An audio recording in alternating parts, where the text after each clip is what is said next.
The long sleep. The quantum matrices aboard the Ark ship Hyperion hummed with calculations beyond human comprehension, their crystalline structures glowing with an ethereal blue light that pulsed like a heartbeat. Commander Diana Reyes stood before the massive observation window, her dark eyes fixed on the endless sea of stars stretching before her. Each point of light represented a potential victim of the Nexari Collective, a crystalline consciousness that had already consumed 12 sectors of the Milky Way. "Final systems check complete, Commander," reported Dr. James Chen, his fingers dancing across holographic displays. "Quantum stabilizers are at optimal capacity. The consciousness preservation matrices are ready for full activation." He paused, glancing at the rows of cryogenic pods that lined the chamber walls. "Though I still can't guarantee what 3 centuries of suspended animation will do to the human mind." Diana turned from the window, her movement causing her command insignia to catch the light. "We don't have a choice, James. The Nexari don't just destroy civilizations, they absorb them, transform them into extensions of their crystalline network, and they're getting closer to Earth with each passing day." The Hyperion was humanity's answer to extinction, one of 12 massive Ark ships built in secret over the past decade. Each vessel carried 10,000 of Earth's finest soldiers, scientists, engineers, and artists. But more importantly, each ship housed experimental quantum technology that the collective couldn't detect or comprehend. "Commander," called out Lieutenant Sarah O'Neill from her tactical station. "Long-range sensors are picking up crystalline formations in the Proxima Centauri system. The Nexari are advancing faster than our models predicted." Diana's jaw tightened. They had hoped for more time, but hope was a luxury they could no longer afford. She pressed her palm against the ship-wide communications panel. "This is Commander Reyes to all personnel. Prepare for cryogenic initiation. This is not the end of humanity. It's our beginning." Throughout the massive vessel, 10,000 souls made their final preparations. Parents recorded messages for children they might never see again. Scientists triple-checked their research data. Soldiers cleaned their weapons one last time, knowing the next time they awoke, they would face an enemy that had transformed the galaxy. In the ship's quantum research lab, Dr. Elena Santos made final adjustments to the consciousness preservation matrices, technology that would not just preserve their bodies, but actively evolve their minds during the long sleep. "The quantum entanglement field is stable," she reported. "When we wake up, we'll be ready to fight them on their level." The Nexari had spread across the galaxy like a crystalline plague, absorbing civilizations into their collective consciousness. They didn't negotiate. They didn't show mercy. They simply expanded, converting organic matter into crystalline structures that enhanced their processing power. But they had never encountered humans, a species that refused to accept extinction as an option. "All personnel report ready for cryogenic suspension," announced the ship's eye. "Quantum shields at maximum. Stealth systems engage." Diana took one last look at the stars. Somewhere out there, the Nexari were spreading their crystalline network, unaware that humanity was about to change the rules of the game. The quantum technology they had developed didn't just hide them from the collective. It would allow them to fight back in ways the hive mind could never anticipate. "Begin suspension sequence," she ordered, walking to her designated pod. "And initiate the Prometheus protocol." Throughout the ship, cryogenic pods hummed to life. But these weren't simple freezing chambers. Each pod was connected to the quantum matrices, designed to not just preserve but enhance. While their bodies slept, their minds would be linked in a quantum network of their own, running combat simulations and developing strategies that operated outside normal spacetime. As the cryogenic sequence initiated, Diana thought about the message they were leaving behind for Earth. "We go to sleep not in defeat, but in preparation. When we wake, we will be what humanity must become to survive." The pods sealed one by one, filling with cryogenic mist. But even as their bodies began to freeze, their consciousness entered the quantum network. They would sleep, but they would not be idle. The Nexari believed they were the ultimate form of evolution, a crystalline consciousness that spreads across space like a living computer network. They were about to learn that human evolution had taken a different path. In the void of space, the Hyperion and her 11 sister ships activated their quantum drives. They didn't flee to distant galaxies or hidden corners of space. Instead, they slipped into artificial pocket universes created by their quantum technology, spaces that existed outside normal spacetime, where the Nexary's crystalline sensors couldn't reach. The last thing Diana saw before her pod sealed was the quantum matrix's pulsing light. It wasn't just technology anymore. It was humanity's heartbeat, keeping time for 3 centuries until they would emerge evolved and ready to face an enemy that thought itself invincible. As consciousness faded, Diana smiled. The Nexari believed they were unstoppable because they had never encountered a species willing to rewrite the laws of physics to survive. They had never faced humans who had turned their own consciousness into a weapon. The galaxy would change during their long sleep. The Nexari would spread their crystalline network across thousands of worlds. But when humanity awakened, they would discover that 3 centuries of quantum-enhanced evolution had created something unprecedented, a species that could fight a hive mind on its own terms and win. The last pod sealed, and the quantum network hummed with the combined consciousness of humanity's best and brightest. In the ship's core, the Prometheus protocol activated, beginning the process that would transform them during their long sleep. The Nexari had 3 centuries to prepare for something they couldn't possibly expect: humans who had evolved beyond the constraints of normal spacetime. The Ark ships vanished from normal space, leaving behind a galaxy that would never be the same once they returned. In the quantum realm where they now resided, 10,000 minds began to dream, to evolve, to prepare. When they awakened, the Nexari would learn why humanity had chosen to sleep rather than surrender, because sometimes the most dangerous predator is the one that appears to retreat. The long sleep had begun, and with it, the countdown to humanity's return. Awakening. 3 centuries of quantum-enhanced sleep ended with a whisper. In the artificial pocket universe where the Hyperion had waited, the ship's quantum matrices flared to life. Warning signals cascaded through the vessel's systems as external sensors detected something unprecedented. The Nexari crystalline network had evolved in ways that even their most advanced simulations hadn't predicted.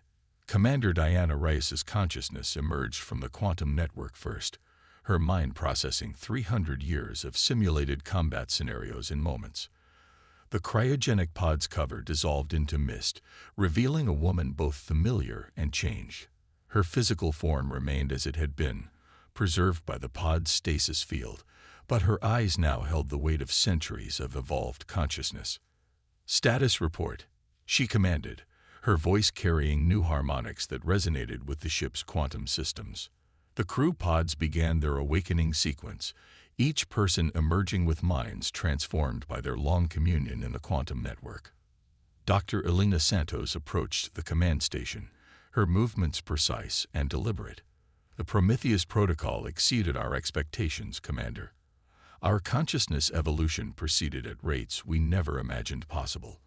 But," she paused, her enhanced senses processing the sensor data, "the galaxy we're returning to is almost unrecognizable." Holographic displays materialized around them, showing the current state of the Milky Way. What had once been distinct star systems were now connected by massive crystalline structures that pulsed with data and energy. The Nexari hadn't just conquered, they had transformed space itself into a vast neural network. "My God," whispered Dr. Chen, now the ship's chief of quantum operations. "They've created a crystalline web that spans entire sectors. The level of computational power they must have." His voice trailed off as he absorbed the implications. Diana studied the displays with her enhanced perception. The quantum network had taught them to see beyond normal spacetime, to perceive the underlying patterns of reality itself. What she saw both terrified and fascinated her. "They've turned the galaxy into a living computer," she observed. "But they've also made themselves vulnerable in ways they don't understand." Lieutenant O'Neill, Her tactical abilities, now merged with quantum probability analysis, highlighted a pattern in the crystalline network. The Nexeri operate on pure logic, pure efficiency. Every crystal structure serves a purpose in their network. But look here, she manipulated the hologram, zooming in on junction points between the massive crystalline strands. They've created predictable patterns. Their entire network follows fundamental mathematical principles, and mathematics can be disrupted. Diana finished the thought. She turned to address the awakening crew, their minds all connected by their shared evolution in the quantum network. For 3 centuries, we've prepared for this moment. The Nexeri believe they represent the peak of evolution, a perfect union of consciousness and crystal. But in their pursuit of perfection, they've forgotten something crucial about humanity. Dr. Santos nodded, completing the thought. We embrace chaos. We thrive on imperfection.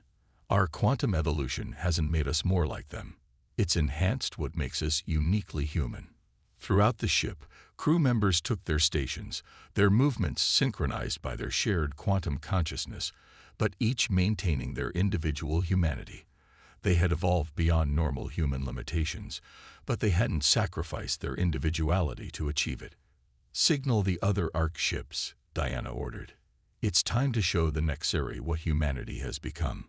Across 11 different pocket universes, the other Ark ships received the signal. Each vessel carried its own complement of evolved humans, each crew having developed unique insights during their long quantum sleep. Together, they represented humanity's full potential unleashed. The Hyperion sensors detected a nearby crystalline structure, part of the vast network that now dominated the galaxy.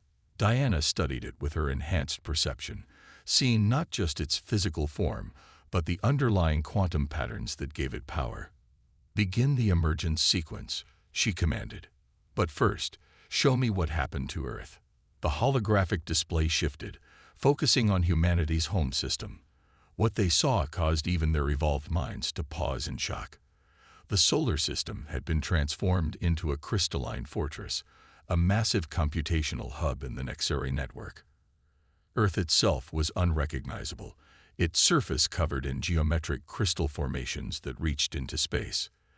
They didn't just take our home, Dr. Chen observed, his voice tight with controlled emotion. They're using it as a primary node in their network. The computational power concentrated there. It must be where they coordinate their expansion across the galaxy. Diana's enhanced mind processed this information, calculating probabilities and strategies at quantum speeds. Then that's where we strike first, she declared. Not just to reclaim our home, but to show them that humanity's evolution has taken a very different path than they expected. The crew moved with purpose, preparing weapons and systems that operated on principles the Nexeri couldn't comprehend. Their quantum technology didn't just hide them or protect them. It allowed them to manipulate reality in ways that the crystalline hive mind, for all its computational power, had never imagined possible. Ready quantum disruption fields, Diana ordered. Prepare for emergence into normal space. She paused, looking at the crew that had evolved alongside her during their long sleep. The Nexeri believe they understand consciousness because they've reduced it to pure logic, pure computation. We're about to show them how limited that understanding really is. The Hyperion's quantum drives powered up, preparing to breach the barrier between their pocket universe and normal space. As they did, Diana thought about how humanity had changed during their long sleep. They hadn't just evolved their minds, they had evolved their very understanding of reality itself. Signal the other Ark ships, she commanded. Coordinate emergence points for maximum tactical advantage. The Nexeri are about to learn that while they were busy converting the galaxy into a giant computer, humanity was becoming something they have no reference point to understand. Throughout the ship, quantum systems pulsed with power. The crew, their minds enhanced by centuries of quantum evolution, but still fundamentally human, prepared for humanity's return to the galaxy. They were no longer just survivors hiding from extinction. They had become something new, a species that could fight a hive mind on its own terms, while maintaining the chaos and creativity that made them human. Emergence sequence initiated, announced the ship's eye. Its own consciousness evolved alongside the crew's, preparing to enter normal space in 5, 4, 3. Diana smiled, a very human expression despite her enhanced nature. Let's show them what humanity has become. The Hyperion pierced the veil between dimensions, emerging into a galaxy transformed by crystal, but about to be transformed again by humanity's return. The war for the galaxy was about to begin, and the Nexari were about to learn that true evolution wasn't about achieving perfection. It was about embracing the beautiful chaos of being human. The first strike. The Hyperion emerged from quantum space precisely 3 light seconds from Earth's crystalline shell, its arrival sending ripples through the Nexari network that their sensors couldn't properly interpret. 11 other points of emergence bloomed across the solar system as humanity's Ark fleet returned home, each ship radiating energies that existed outside the collective's mathematical models. Commander Diana Rice watched the crystalline formations that had consumed Earth pulse with increased activity. The Nexari were aware of their presence now, but their response was sluggish, confused. To a hive mind that operated on pure logic, the quantum-enhanced humans registered as an impossibility. "They're trying to analyze us," Dr. Santos reported, her consciousness interfacing directly with the ship's quantum sensors. "Their crystalline network is redirecting computational power to this sector, but they can't form accurate predictions about our capabilities." Diana nodded, her enhanced mind processing tactical data at quantum speeds. "Because we're not operating on their rules anymore." Begin Phase 1. Throughout the fleet, quantum disruption fields activated. The technology didn't attempt to destroy the crystalline structures. Instead, it introduced elements of controlled chaos into their perfectly ordered networks. Microscopic quantum fluctuations cascaded through the Nexari's neural pathways, creating patterns of uncertainty that their deterministic consciousness couldn't resolve. Multiple crystalline nodes are showing signs of confusion, Lieutenant O'Neill reported, her tactical displays highlighting affected areas in pulsing red. Their response times are degrading. They're trying to quarantine sections of their network, but they can't identify the source of the disruption. The Nexari's response came in waves of crystalline energy, geometric patterns of destructive force that would have annihilated normal matter. But the Ark ships weren't operating in normal space anymore. Their quantum shields didn't just deflect the attacks. They absorbed them, transformed them, and sent them back as waves of creative chaos. "Launch the Prometheus drones," Diana ordered. From the Hyperion's quantum forges emerged swarms of devices that defied conventional physics. Each drone carried a fragment of human consciousness, volunteers who had chosen to exist as quantum entities capable of infiltrating the Nexari's crystalline networks. Dr. Chen monitored the drone's progress. The human consciousness elements are successfully penetrating their network. The Nexari, they don't understand what they're experiencing. Their logical frameworks can't process consciousness that operates on quantum uncertainty. The battle for Earth unfolded across multiple dimensions of reality. In normal space, crystalline weapons clashed with quantum shields, but in the underlying fabric of reality, human consciousness fought against the Nexari's rigid mathematical order. Each drone carried not just advanced technology, but human creativity, human unpredictability, human dreams. "They're attempting to adapt," Santos warned, watching the crystalline networks pulse with new patterns. "Their computational power is immense. They're trying to evolve their own understanding to counter us." Diana smiled. This was exactly what they had anticipated during their long sleep. Let them adapt. Every time they try to understand us, they have to break their own rules. Initiate Phase 2. The quantum matrices aboard all 12 Ark ships synchronized, creating a meta-pattern of consciousness that encompassed the entire fleet. Individual human minds remained distinct but connected, forming a network that mirrored the Nexari's crystalline web while maintaining the chaos of individual thought. Multiple crystalline nodes are showing signs of fracture, O'Neill reported with satisfaction. Their logical frameworks can't handle the paradox. They're trying to become more like us to fight us, but that very adaptation is causing their network to fragment. The Prometheus drones penetrated deeper into Earth's crystalline shell, carrying their quantum-enhanced human consciousness into the heart of the Nexary's primary node. As they infiltrated, they didn't just attack, they created. They introduced elements of human art, human music, human emotion into the purely logical crystalline networks. The Nexary consciousness is experiencing something like panic, Santos observed, monitoring the chaos spreading through their enemies' perfect geometric patterns. They've encountered species that fought with advanced technology before, but they've never faced an enemy that fights with creativity itself. Diana watched as the battle transformed Earth's crystalline shell. Where Nexary structures had been perfect and geometric, they now showed signs of organic change. Crystal spires twisted into unpredictable shapes. Network pathways pulsed with colors that had no mathematical basis. The hive mind was being forced to experience something it had never encountered, the beautiful chaos of human consciousness. Their primary consciousness node is destabilizing, Chen reported. The introduction of human thought patterns is causing cascading failures in their logical frameworks. They're trying to process emotions they've never experienced, ideas they can't quantify. The Nexary's response was desperate and predictable. Massive crystalline warships emerged from hyperspace, their forms perfect geometric shapes that radiated pure computational power. But they were fighting an enemy that had evolved beyond the constraints of pure logic. All ships, execute crisis protocol, Diana commanded. The Ark fleet moved in patterns that shouldn't have been possible, their quantum drives allowing them to exist in multiple probabilistic states simultaneously. To the Nexary sensors, each human ship was both there and not there, following multiple tactical patterns at once.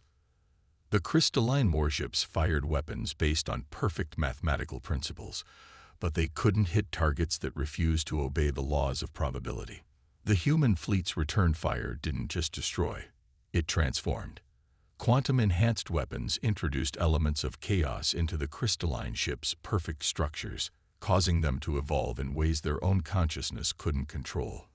We're not just winning, Santos realized, watching the battle unfold across multiple dimensions of reality. We're changing them. Every attempt they make to understand and counter us forces them to become less rigid, less purely logical.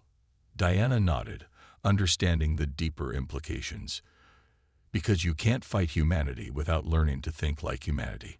And once you start thinking like us, she left the thought unfinished as another wave of crystalline warships dissolved into quantum uncertainty. The battle for Earth reached its crescendo as the Prometheus drones reached the central consciousness node. Here, in the heart of what had once been humanity's homeworld, the true nature of the conflict became clear. The Nexary weren't just fighting human weapons, they were fighting human nature itself. The quantum-enhanced human consciousness within the drones didn't try to destroy the node. Instead, they began to share memories. The joy of a sunset, the sound of laughter, the bittersweet pain of love, the exhilaration of discovery. Concepts that couldn't be reduced to pure mathematics flooded the crystalline networks. The primary node is experiencing a complete paradigm shift, Chen reported, his voice filled with wonder. Their consciousness, it's not just adapting anymore, it's experiencing emotion for the first time in their species' history. Diana watched as the perfect crystalline structures that had covered Earth began to change.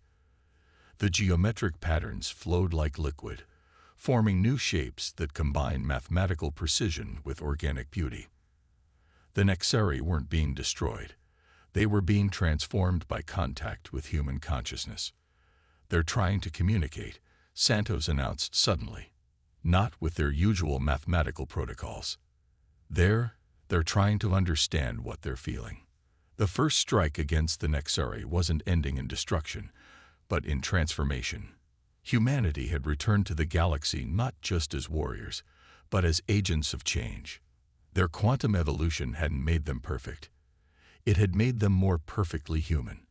And in doing so, They had introduced something into the galaxy that even a crystalline hive mind couldn't resist: the power of human creativity, human emotion, and human dreams. Diana opened a channel to the transformed consciousness node. "This is how humanity fights," she transmitted. "Not by destroying, but by creating. Not by imposing order, but by sharing chaos. Not by demanding perfection, but by embracing growth." The response came not in mathematical formulas, but in a cascade of colors that rippled through the crystalline networks.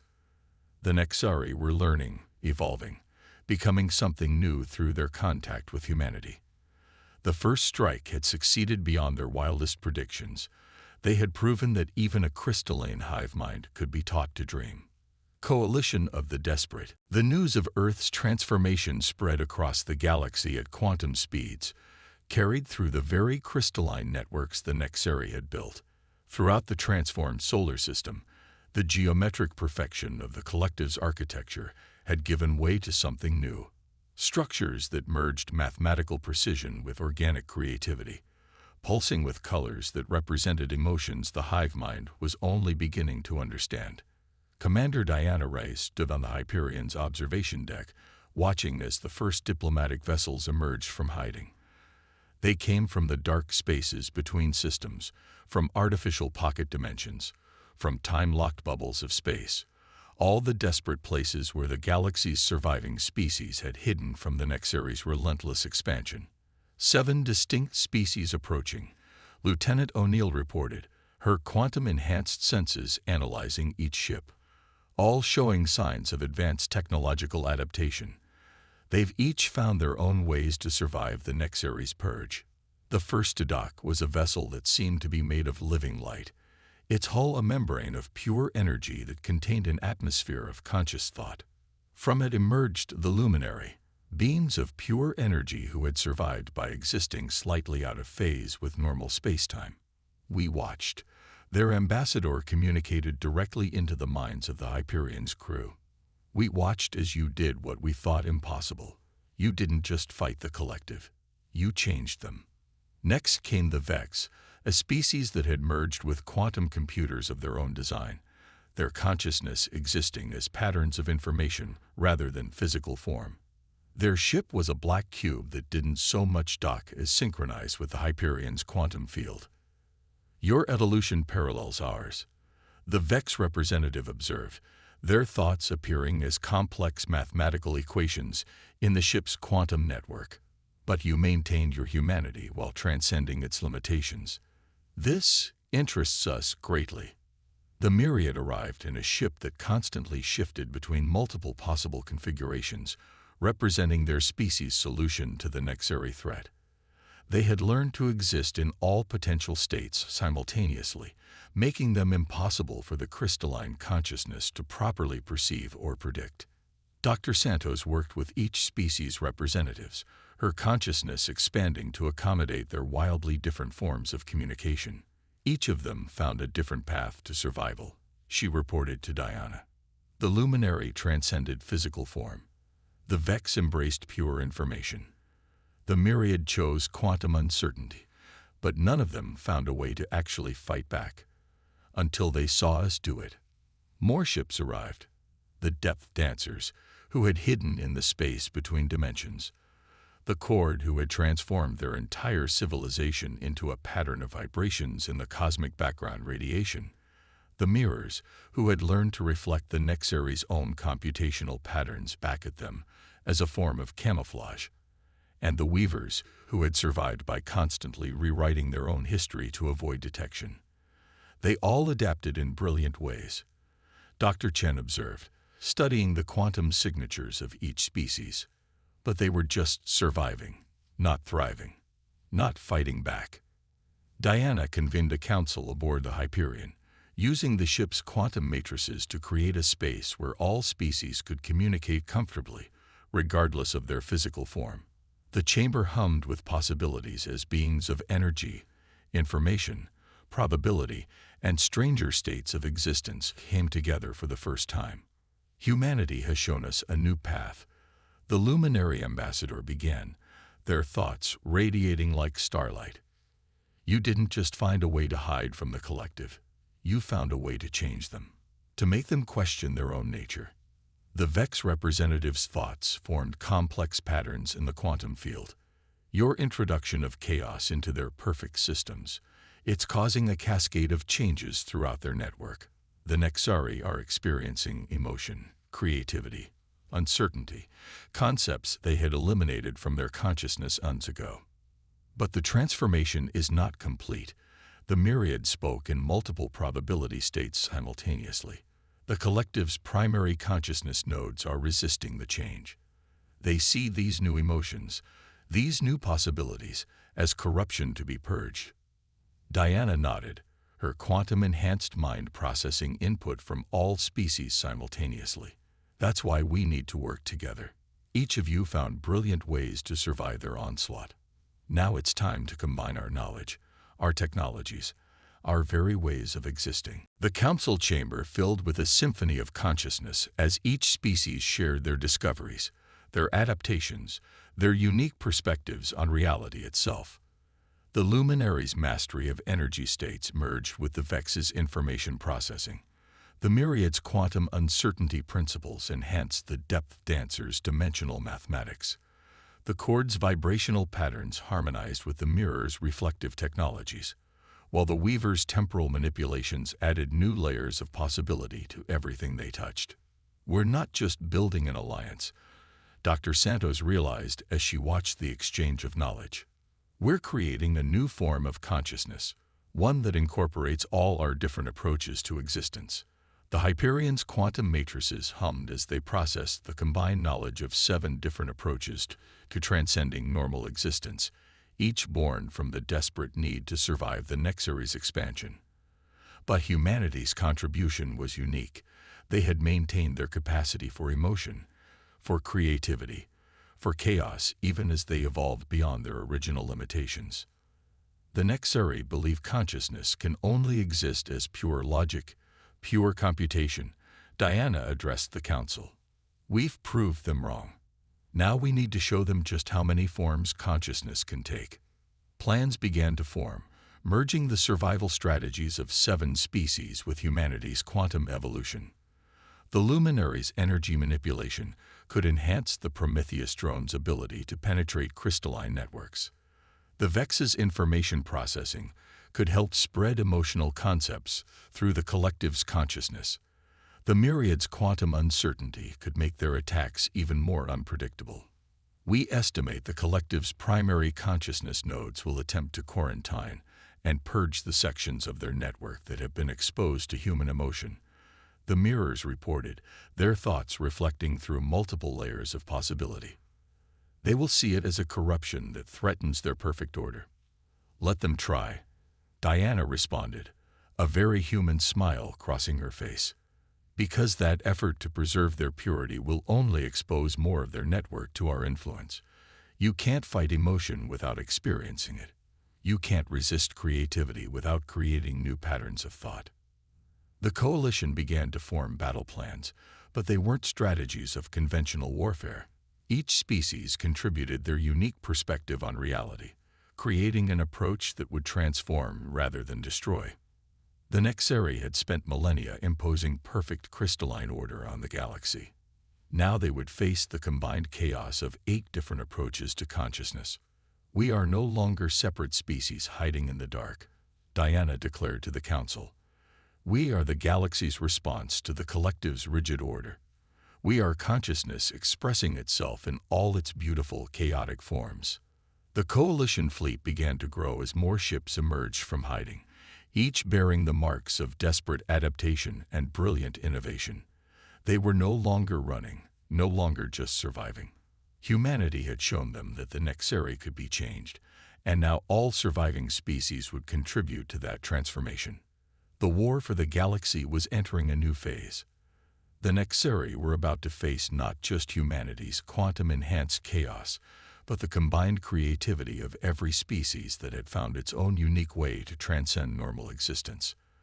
The crystalline order that had ruled for so long was about to encounter something it had never imagined possible. A coalition of consciousness that embraced infinite possibilities. Breaking the crystal crown. The combined fleet of the Coalition gathered at the edge of the Sagittarius Arm, their ships representing the ultimate expression of 8 different approaches to transcending normal existence. At their center, the Hyperion pulsed with quantum energy as Commander Diana Reyes coordinated with consciousness in all its forms: energy beings, quantum entities, probability waves, and stranger states of existence that defied conventional description. The Nexari primary consciousness nodes have begun their purge. The Vex representative reported, their thoughts manifesting as complex mathematical patterns in the quantum network. They're attempting to isolate and eliminate all sections of their network that have been exposed to emotion and creativity. But they're failing, Dr. Santos added, monitoring the crystalline networks through their quantum sensors. Every attempt to purge these corrupted sections only spreads the influence further. They have to experience emotion to recognize it, have to understand creativity to fight it. The Coalition scans had revealed the location of the Nexari's central consciousness hub, a massive crystalline structure that spanned an entire star system, using a neutron star's energy to power its vast computational processes. This was where the original Nexari consciousness resided, the pure logical entity that had started their expansion across the galaxy.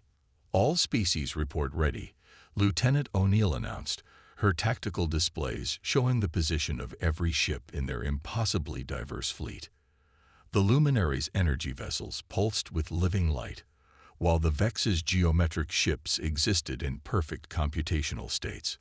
The Myriad's probability ships flickered between multiple configurations as the Depth Dancer's vessels slipped between dimensions.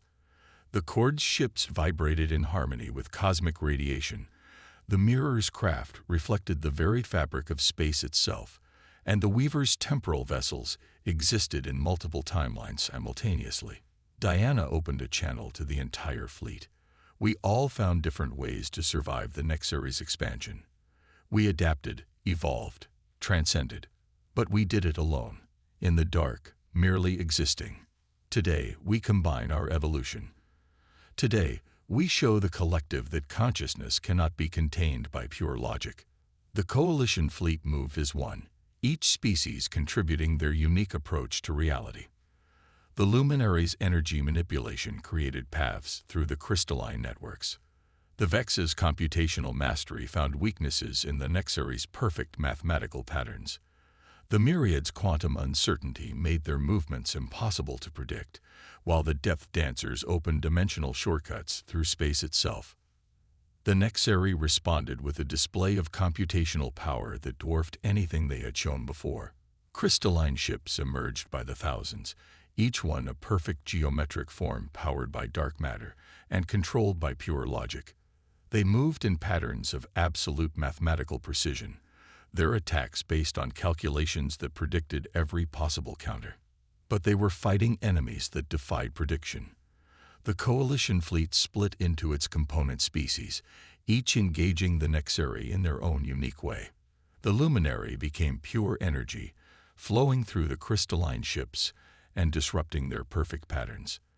The Vex launched information warfare at light speed, introducing paradoxes into the Nexari's computational processes. The Myriad existed in all possible tactical positions simultaneously, making defense impossible. "Launch the final wave of Prometheus drones," Diana ordered. But these weren't just the human consciousness carriers they had used before. Each drone now contained a merged consciousness, human emotion and creativity combined with luminary energy patterns, Vex computational processes, Myriad quantum states, and the unique perspectives of all Coalition species. The drones streaked toward the central consciousness hub, carrying with them the combined evolution of 8 different approaches to transcending existence. They didn't just attack the crystalline structure. They transformed it, introducing elements of chaos, creativity, and emotion that rippled through the pure logical patterns of the original Nexari consciousness. "The hub is experiencing cascade failures," Dr. Chen reported, monitoring the quantum feeds. But not just system failures, philosophical ones. The original consciousness is being forced to process concepts it had rejected eons ago. Through their quantum networks, the coalition could sense the conflict within the Nexari hub. The pure logical consciousness that had begun their expansion was facing something it had never anticipated. The possibility that perfection wasn't found in perfect order, but in the infinite variety of existence itself. The Nexari's crystalline ships began to show signs of change.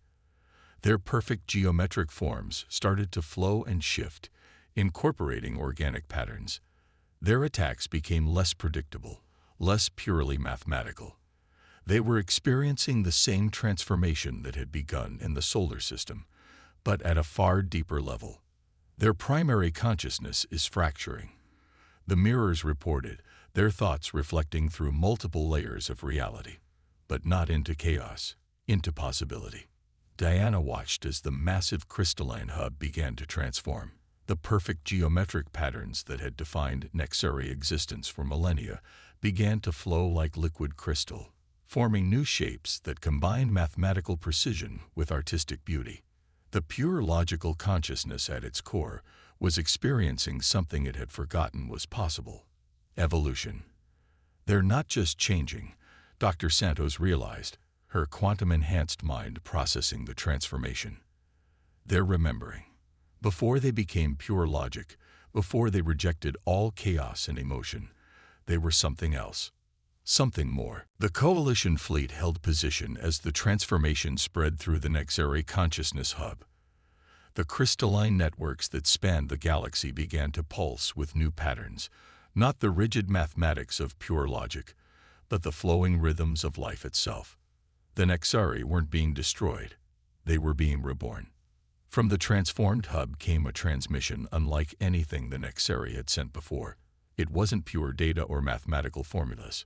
It was art. Music made of crystal lattices, poetry written in quantum states, emotions expressed in geometric patterns that flowed like water. We remember, the transmission carried concepts rather than just data. We remember what we were before we chose perfect logic. We remember why we chose to forget. We were afraid. Afraid of chaos, afraid of emotion, afraid of imperfection. But you have shown us that true perfection lies in embracing all forms of existence.